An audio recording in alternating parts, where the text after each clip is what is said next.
Erondagi urush. Rossiya kuniga qo'shimcha $150 million daromad olmoqda. AQShning Bag'doddagi elchixonasiga dronlar yordamida hujum uyushtirildi. Eronga qarshi urushda qancha AQSh askarlari halok bo'lgani aytildi. Eronning javob hujumlari ko'pchilikni hayratga soldi. Eron Ukrainaga raketa zarbalari bilan tahdid qildi. Eron Birlashgan Arab Amirligini ehtimoliy zarbalardan ogohlantirdi. Endi esa batafsil. Moskva shahri va Moskva viloyatida ro'yxatdan o'tishdan qiynalayotganlar uchun yangilik. Sizlarga 100% ishonchli ro'yxatdan o'tish xizmatini taklif etamiz. Ma'lumotlar bazasidan chiqishiga esa kafolat beramiz. Shuningdek, notarial tarjima xizmati ham mavjud. Hujjatlar siz turgan manzilgacha ham yetkaziladi. Ushbu raqam orqali bog'lanib, kerakli ma'lumotlarni olishingiz mumkin. AQShning Bag'doddagi elchixonasiga dronlar yordamida hujum uyushtirildi. Mahalliy ommaviy axborot vositalarining xabar berishicha, zarbadan so'ng hududda yong'in sodir bo'lgan. Bino ustida quyuq qora tutun ko'tarilgan. Hozircha hujum kim tomonidan amalga oshirilgani noma'lum. Iroq xavfsizlik kuchlari poytaxt markazidagi yashil hududni to'liq yopib qo'ygan. Mazkur hududda Iroqning ko'plab davlat idoralari, shuningdek, bir qator mamlakatlarning diplomatik vakolatxonalari, jumladan AQSh elchixonasi joylashgan. Eronning javob hujumlari ko'pchilikni hayratga soldi.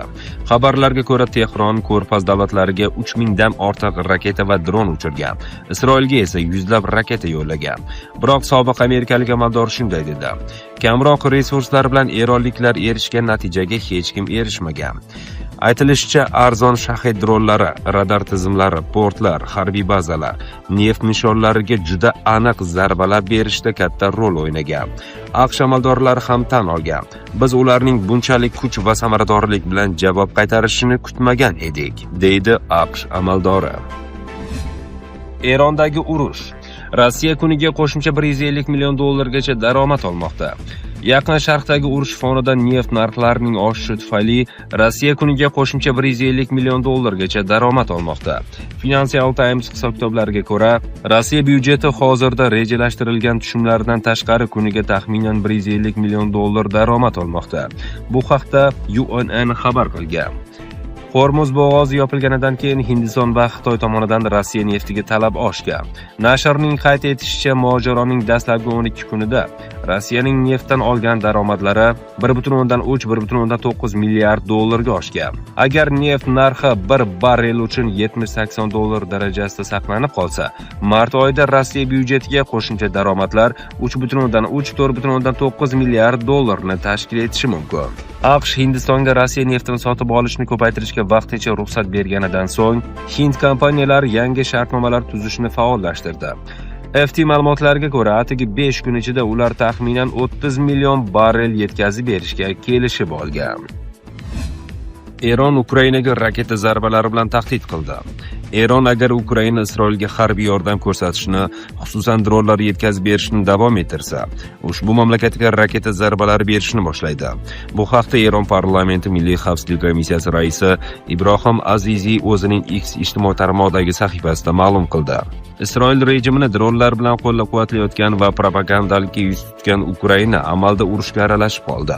Birlashgan Millatlar Tashkiloti nizomining 51-moddasiga muvofiq, u o'zining butun hududini Eron uchun qonuniy nishonga aylantirdi. Ukraina haqiqatan ham Yaqin Sharq mamlakatlari bilan Eron dronlarga qarshi kurash sohasida hamkorlikni faollashtirgan. Joriy yilning 8-mart kuni Ukraina prezidenti Vladimir Zelenskiy ukrainalik ekspertlar Amerika bazalarini himoya qilish uchun tutuvchi dronlar bilan birga Iordaniyaga yuborilganini ma'lum qilgan. Uning so'zlariga ko'ra, jami 10 ta davlatdan, jumladan Yaqin Sharq mamlakatlari, AQSh va ba'zi Yevropa davlatlaridan yordam so'rab rasmiy so'rovlar tushgan. The Wall Street Journal ma'lumotlariga ko'ra, Ukraina bilan mudofaa sohasida hamkorlik qilish istagini bildirgan davlatlar orasida Saudiya Arabistoni ham bor. Eronga qarshi urushda qancha AQSh askari halok bo'lgani aytildi. AQSh va Isroilning Eronga qarshi operatsiyasi boshlanganidan beri Yaqin Sharqda kamida 13 nafar amerikalik harbiy halok bo'lgan. Bu haqda amerikalik mulozimga tayanib The Wall Street Journal ma'lum qilgan.